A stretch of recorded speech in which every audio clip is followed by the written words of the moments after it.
10th के physics का part 15, इसमें प्रकाश के परावर्तन में तुम लोग को गोलीय दर्पण प्रारंभ हो चुका है।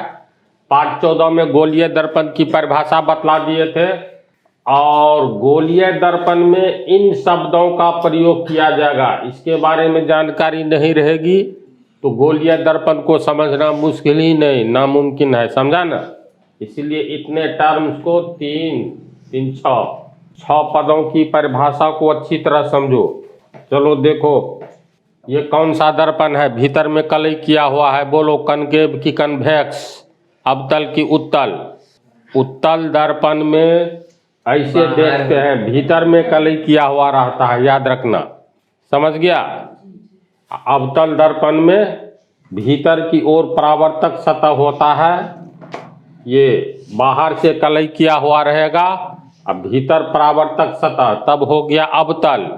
कनकेव, कन्फ्यूजन तुम लोग को नहीं होना चाहिए, तो इसके लिए ये याद रखो, ये उठा हुआ भाग है न जी, उठा हुआ भाग में चेहरा देखेंगे, भीतर कलई किया हुआ है, तो उठा हुआ भाग ऊ से उठा हुआ, ऊ से उत्तल, ऐसे याद रखना, समझ गया।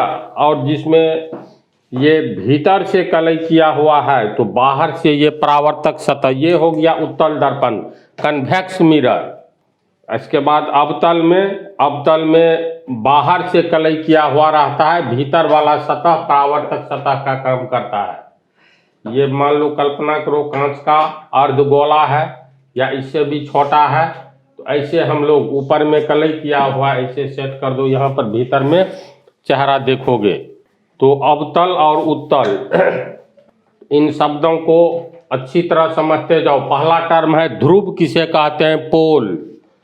तो ये जो दर्पण है इसका मध्य बिंदु कौन सा होगा, ठीक बीच में होगा। इसका मध्य बिंदु ध्यान दो, ये बीच में मध्य बिंदु होगा ना, इधर से भी लेंगे तो मध्य बिंदु ये होगा। तो दर्पण उत्तल हो या अवतल, कन्वेक्स हो या कनकेव, तो गोलीय दर्पण के दोनों तो गोलीय दर्पण ही हुआ, तो गोलीय दर्पण के मध्य बिंदु को ध्रुव कहते हैं। देख रहे हो यहाँ पर ये मध्य बिंदु हुआ, ऐसे नहीं तो ऐसे इसको संतुलन बन जाएगा, तो समझो मध्य बिंदु पर हम लोग रखे हुए हैं, ठीक है। या ऐसे भी अनुमान से करो ना, ये होगा ना मध्य बिंदु। तो अवतल दर्पण या उत्तल दर्पण अर्थात गोलीय दर्पण के मिडिल पॉइंट मध्य बिंदु को ध्रुव कहेंगे। याद रह जाएगी बात, एक दो बार इस पर तो हिसाब बनाओगे तो ये सब प्रैक्टिकली अच्छी तरह से जान जाओगे। तो ध्रुव किसको कहेंगे, गोलीय दर्पण के मध्य बिंदु को। तो गोलीय दर्पण के दो भाग, कनकेव मिरर, कन्वेक्स मिरर, अवतल दर्पण और उत्तल दर्पण। तो दर्पण चाहे उत्तल हो या अवतल, उसका ठीक मध्य बिंदु याद रखना, ये ध्रुव कहलाएगा। बाहर से देखोगे तो पर भी ये मध्य बिंदु है और भीतर से देखोगे तो ये मध्य बिंदु है। तो इसका चित्र कैसे हम लोग बनाएंगे, अब इस पर तो किधर से कलई करोगे, इसी के अनुसार दर्पण बदलेगा। अगर हम लोग बाहर से कलई कर दे अंदर से, तो अंदर वाला सतह परावर्तक सतह का काम करेगा। तो दोनों दर्पण के बारे में लो, और इसमें भीतर से कलई कर दिए, ये ए बी हो गया, बाहर से कलई किया हुआ है, तो ये अवतल दर्पण कनकेव मिरर हुआ। ये हो गया अवतल दर्पण कनकेव मिरर। ये भीतर से क्या हुआ है, तो ये हो गया ऊपर वाला, ये उठा हुआ भाग में चेहरा देखेंगे तो समझ जाना, ऊ से उठा हुआ भाग, ऊ से उत्तल, ये हो गया उत्तल दर्पण कन्वेक्स मिरर। अब इसमें खोजना है ध्रुव, तो ध्रुव किसको कहेंगे, दर्पण के मध्य बिंदु को ध्रुव कहेंगे, गोलीय दर्पण के मध्य बिंदु को। यहाँ से लेकर के यहाँ तक अगर हम लोग लंबाई देखें 50 सेंटीमीटर है, तो 50 का आधा 25 हुआ, ठीक यहाँ पर ध्रुव होगा। मध्य बिंदु ये हुआ दर्पण का, तो ये कहलाएगा पी, पोल। इंग्लिश में ध्रुव का अंग्रेजी होता है पोल। तो पोल या ध्रुव को इसको पी से व्यक्त करेंगे, पहला अक्षर से। इसमें कौन सा हो गया, तो इसमें हो गया ये। देखो पहले इस सब को समझ लो और तब हम लिख देंगे। तो ये पी से पोल। अब दूसरा पॉइंट पर आवे। दूसरा पॉइंट को समझने के लिए वक्रता केंद्र, तो जैसे ये हो गया तुमको खोखला गोला, है ना। किसी गोले का केंद्र कहाँ होता है, तो कल्पना करो जैसे नारंगी सब देखा है, एक ऐसा नारंगी जिसमें एक ही बीज है। ध्यान से सुनो, ये कोई नारंगी है, पूरा एकदम गोल है, कहीं से नहीं चिपका हुआ है या उठा हुआ है। तो इसका केंद्र कहाँ होगा, तो भीतर में कल्पना करो ठीक बीच में एक बीज है। बीज मतलब सीड, एक और केवल एक।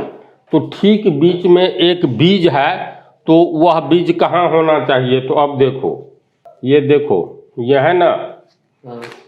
तो इसको अगर हम लोग ऐसे दे तो इसकी स्थिति कैसी होगी, तो लोग ठीक से देखो, केंद्र समझ जाएगा, जरूरी है। ये मेंसुरेशन में भी है। देखो इसको, इस पर हम, ये मध्य बिंदु है, इसको इधर से दे देंगे। बात को समझो तो ठीक से।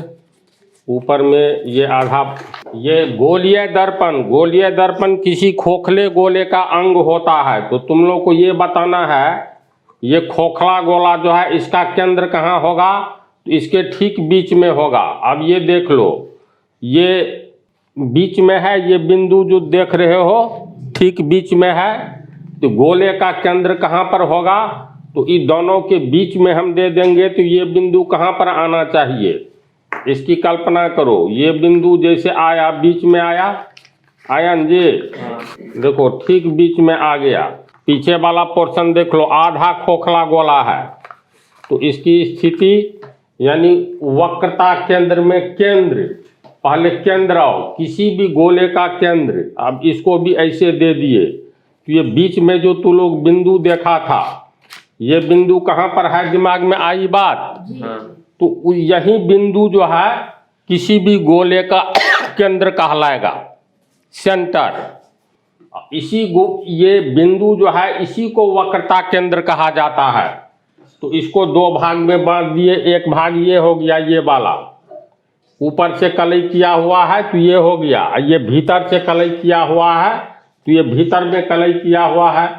तो दोनों का केंद्र कहाँ पर, बीच में कहाँ पर होगा, समझ गया ना। तो अब इस चित्र में देखो, तो मान लेते हैं ये एक खोखला गोला है। खोखला गोला में हम लोग इतना काट करके हटा दिए, इतना काट करके हटा दिए। इसमें बाहर से कलई किए तो ये हो गया कनकेव मिरर, अवतल दर्पण। इस कटा हुआ भाग में भीतर से कलई किए तो ये हो गया उत्तल दर्पण। अब वक्रता केंद्र, ध्रुव तो दर्पण के मध्य बिंदु को कहते हैं, इसको समझ गया।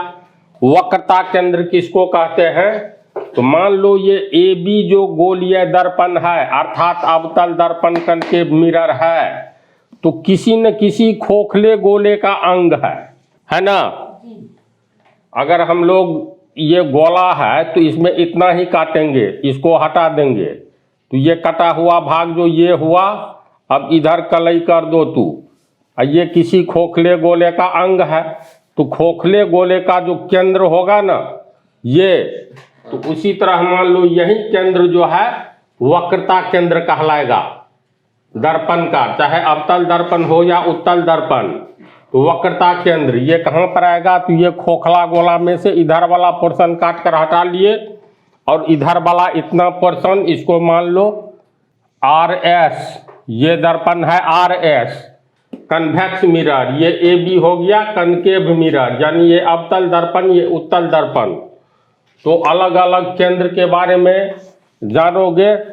तो अवतल दर्पण का केंद्र, वक्रता केंद्र कहाँ होगा, तो अवतल दर्पण जिस खोखले गोले का अंग होता है, उस खोखले गोले के केंद्र को, जो कि यहाँ आएगा, यहाँ आएगा, उस खोखले गोले का केंद्र अवतल दर्पण का केंद्र कहलाएगा, और उत्तल दर्पण का भी केंद्र कहलाएगा।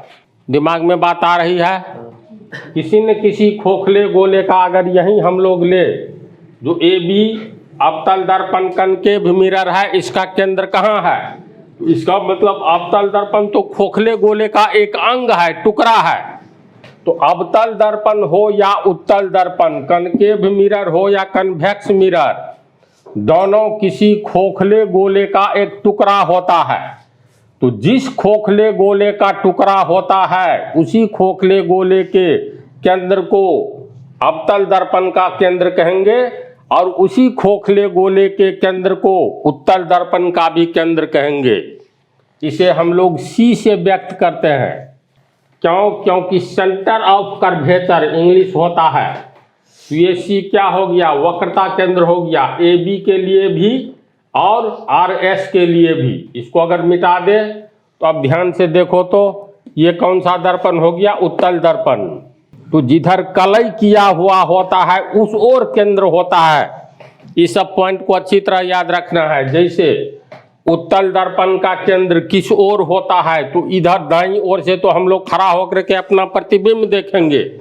कलई किया हुआ भाग है जिस ओर, तो उसी ओर केंद्र है किसका? तो उत्तल दर्पण का, है ना। यानी परावर्तक सतह के विपरीत वाला भाग में ये उत्तल दर्पण का केंद्र होता है और अवतल दर्पण ये जो है उसका केंद्र परावर्तक सतह जो ये है परावर्तक सतह की दाईं ओर होता है।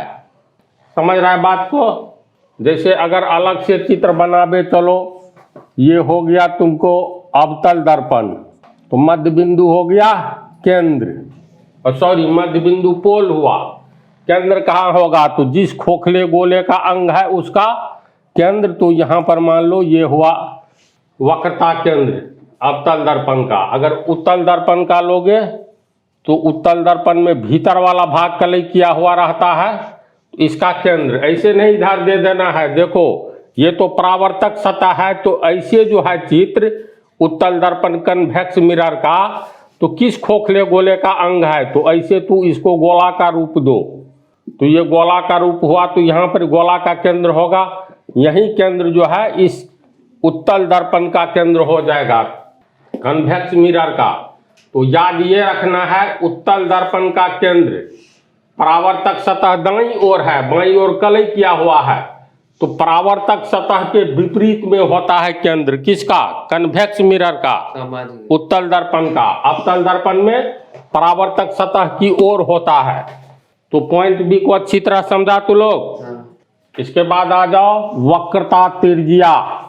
तो वक्रता त्रिज्या वक्रता केंद्र और पोल को मिलाने वाली सरल रेखा वक्रता त्रिज्या कहलाती है। फिर ध्यान दो, वक्रता त्रिज्या किसे कहते हैं? तो वृत्त में जो त्रिज्या पढ़े हो, वृत्त के केंद्र से परिधि तक की दूरी। तो गोला में क्या होता है? ये तो गोला का टुकड़ा है अवतल दर्पण या उत्तल दर्पण।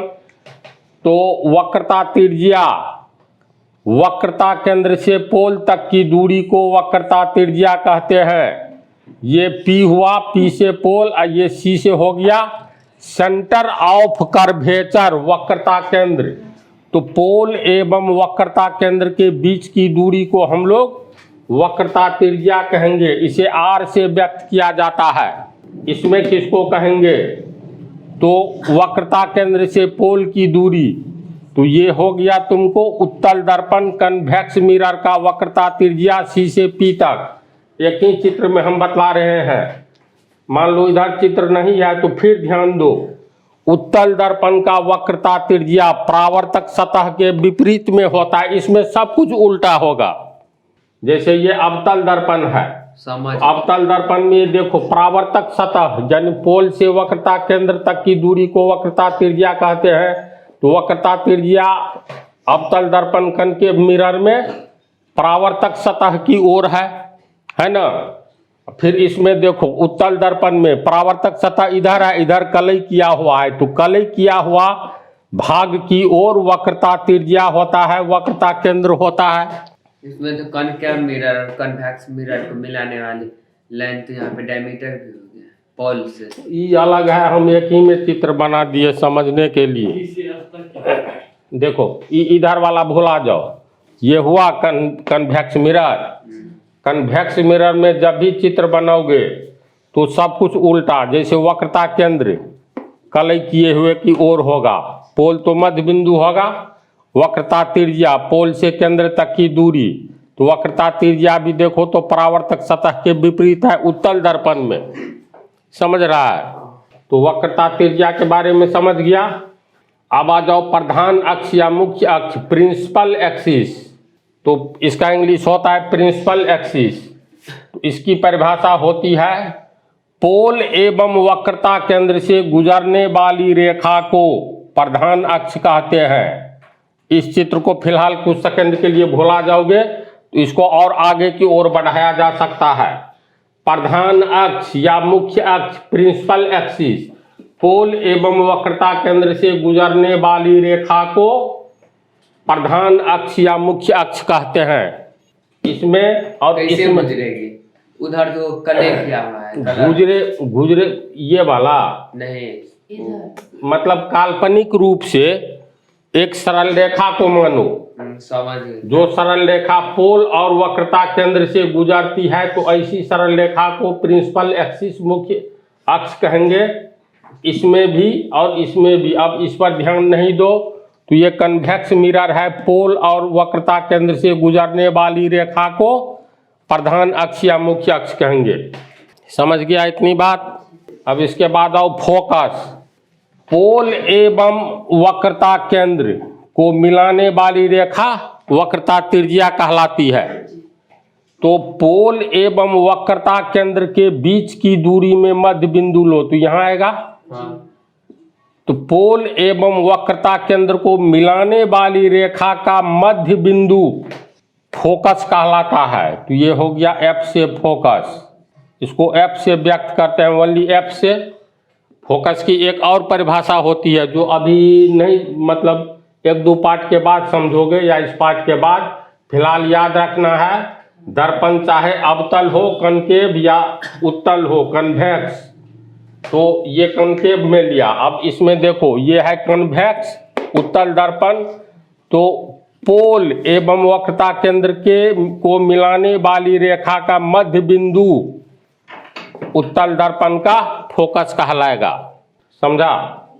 फोकस। वैसे इसकी एक परिभाषा और बतलाएंगे। अवतल दर्पण पर पड़ने वाली आपतित किरणें परावर्तन के बाद जिस बिंदु से गुजरती है, जिस बिंदु पर एक दूसरे को काटती है, उस बिंदु को फोकस कहेंगे। तो कैसे गुजरती है ये आगे वाला पार्ट में बतलाया जाएगा। फिलहाल क्या याद रखेगा? पोल एवं वक्रता केंद्र। अवतल हो इससे नहीं अंतर पड़ता है, उत्तल से भी नहीं, सिर्फ इतना ही। वक्रता केंद्र फोकस किसे कहते हैं? तो पोल एवं वक्रता केंद्र के बीच की दूरी का मध्य बिंदु फोकस कहलाता है। तो ये भी पॉइंट समझ गया। फोकस दूरी, तो कोई भी दूरी पढ़ोगे इसमें बतलाएंगे, कोई भी दूरी पोल से मापी जाती है। अब पोल से मापी जाएगी तो मान लो 1 सेंटीमीटर, 2 सेंटीमीटर, 3 सेंटीमीटर, इस तरह बढ़ते जाएंगे। तो फोकस दूरी, तो पोल से लेकर फोकस तक की दूरी को, यानी ये दूरी जो है P से लेकर के F तक, ये F से फोकस, पोल से फोकस तक की दूरी को फोकस दूरी कहेंगे, फोकल लेंथ कहेंगे। इसका मध्य बिंदु फोकस होगा। तो पोल से फोकस तक की दूरी को फोकस दूरी कहेंगे। सेंटर से भी तो कह सकते हैं क्योंकि दोनों का दूरी समान होता है। नहीं, दूरी हमेशा पोल से मापी जाती है, इसीलिए वक्रता त्रिज्या के मध्य बिंदु को फोकस कहो। ऐसा भी तो कह सकते हो ना, ये यहाँ से लेकर के यहाँ तक वक्रता त्रिज्या हो गया उत्तल दर्पण में। अवतल दर्पण में P से C तक वक्रता त्रिज्या हो गया। तो वक्रता त्रिज्या का मध्य बिंदु इसलिए नहीं कहा जाता है, वक्रता त्रिज्या बतलाएंगे, याद रखो ना। पोल से केंद्र को मिलाने वाली रेखा वक्रता त्रिज्या होती है, जिसके मध्य बिंदु को फोकस कहेंगे। त्रिज्या से पहले वक्रता क्यों जुड़ा? वक्रता, वक्र मतलब टेढ़ा। देखो तो ये टेढ़ा लग रहा है ना, इसीलिए वक्रता केंद्र कहा जाता है। वक्र है यानी टेढ़ा है, ये वक्र रेखा के रूप में है। अवतल दर्पण भी, उत्तल दर्पण भी। तो इसके केंद्र को चूंकि वक्र है इसलिए वक्रता केंद्र कहा जाता है। लेकिन गोलीय दर्पण तो सीधा सीधा नहीं होता है, गोला का एक टुकड़ा कभी सीधा होगा। जैसे तू इसको ऐसे भी काटोगे तो दर्पण छोटा होगा, तो कटेगा किस रूप में? कटने के बाद भी गोल ही रहेगा। इसको समझ गया, इसमें कुछ पूछना नहीं ना है तो हम परिभाषा लिख देते हैं। चित्र को देखो और परिभाषा को देखो। ये गोलीय दर्पण के मध्य बिंदु को ध्रुव कहते हैं। जहाँ गोलीय दर्पण का मध्य बिंदु ये ए बी हो गया, कौन सा दर्पण? अवतल दर्पण है ना, कनकेव मिरर। डीई हो गया कन्वेक्स मिरर, उत्तल दर्पण। तो दोनों दर्पण का मध्य बिंदु दोनों दर्पण के लिए ध्रुव कहलाता है। इजी है समझना। ये इसको मिला दिए हैं, ये खोखले गोले में एक भाग इधर ए बी काट लो, बाहर से कलई कर दो तो कनकेव मिरर अवतल दर्पण, इसमें भीतर से कलई कर दो तो ये कन्वेक्स उत्तल दर्पण। दोनों का मध्य बिंदु ए बी का मध्य बिंदु पी हुआ, तो पी हो गया ए बी के लिए ध्रुव, और डीई उत्तल दर्पण है, इसका मध्य बिंदु पी हुआ तो पी हो गया उत्तल दर्पण का ध्रुव। दोनों को फिर हम अलग अलग कर दिए हैं। ये अवतल दर्पण है, ये उत्तल दर्पण है। ये पी से पोल मध्य बिंदु ध्रुव हुआ, इसका ये उत्तल दर्पण का मध्य बिंदु ध्रुव हुआ। समझ रहे हैं ना? वक्रता केंद्र, गोलीय दर्पण जिस खोखले गोले का अंग होता है उस खोखले गोले के केंद्र को अवतल या उत्तल दर्पण का वक्रता केंद्र कहा जाता है। अगर हमें सिर्फ ए बी पर विचार करो तो ए बी अवतल दर्पण है, कनकेव मिरर है। यह ए बी दर्पण किस खोखले गोले का अंग है? तो खोखला गोला को डॉट डॉट के रूप में दिखला दो, और फिर खोखला गोला का जो केंद्र होगा सी, वही केंद्र होगा वक्रता केंद्र ए बी अवतल दर्पण का। और इधर से इस चित्र को ढक दो तो ये डीई उत्तल दर्पण है। एक काल्पनिक गोला का फिगर बनाओ, तो इस गोला का केंद्र सी है, तो ये सी उत्तल दर्पण डीई के लिए केंद्र का काम करेगा, वक्रता केंद्र का। समझ गया? वक्रता त्रिज्या दर्पण के, चाहे गोलीय दर्पण में अवतल दर्पण हो या उत्तल दर्पण, ध्रुव और केंद्र को मिलाने वाली रेखा को वक्रता त्रिज्या कहते हैं। तो वक्रता त्रिज्या हो गया पी से सी तक, इधर लोगे तो पी सी, इधर से पी सी। अलग चित्र में देखो, ये पी सी हो गई, सी हो गया वक्रता केंद्र, पी हो गया पोल। तो पोल एवं वक्रता केंद्र को मिलाने वाली रेखा पी सी है, तो पी सी हो गया वक्रता त्रिज्या। समझ गया? चलो रेडियस कहीं से ले सकते हो। हाँ, रेडियस, हाँ ये बात सही है। ए को सी से मिला देंगे ना तो ए सी भी त्रिज्या होगा, पी सी त्रिज्या हुआ, वक्रता त्रिज्या। वक्रता त्रिज्या। बी को सी से मिला दो तो बी सी हो गया वक्रता त्रिज्या। जिस तरह वृत्त में त्रिज्याओं की संख्या अनंत होती है, उसी तरह किसी भी गोला में केंद्र से लेकर के गोला की परिधि तक को मिलाओगे तो वक्रता त्रिज्या ही न कहलाएगा। तो वक्रता त्रिज्या समझ गया, इतना को लिखो। इसके बाद ये 3 टॉपिक लिख देते हैं। अंतिम तीनों की परिभाषा लिख दिए हैं। अवतल या उत्तल दर्पण के ध्रुव को वक्रता केंद्र से मिलाने वाली रेखा को दर्पण का मुख्य अक्ष कहते हैं, ध्रुव। और वक्रता केंद्र को मिलाने वाली रेखा को मुख्य अक्ष कहते हैं। इस रेखा को आगे अनंत तक हम लोग बढ़ा सकते हैं। समझ गया ना? तो इसमें पीसी हो गया मुख्य अक्ष, पीसी उत्तल दर्पण का ये मुख्य अक्ष। फोकस हो गया पोल और वक्रता केंद्र को मिलाने वाली रेखा के मध्य बिंदु को फोकस कहेंगे। दोनों में फोकस, समझ गया? फोकस दूरी यानी फोकस की दूरी, कहाँ से? पोल से, यानी पोल से फोकस तक की दूरी को फोकस दूरी कहेंगे। यहाँ पी एफ, इसमें पी एफ, इसमें पी एफ फोकस दूरी हुआ। तो इस तरह इतना टर्मिनोलॉजी को तुम लोग याद रखोगे, ताकि अब इस पर जो बिंब का प्रतिबिंब बनेगा, किरणें कैसे कैसे गुजरेगी, बिंब का प्रतिबिंब बनने से पहले अवतल दर्पण या उत्तल दर्पण, कनकेव मिरर और कन्वेक्स मिरर में किरणें कैसे परावर्तित होती है, अगले पाठ में इसकी व्याख्या किया जाएगा।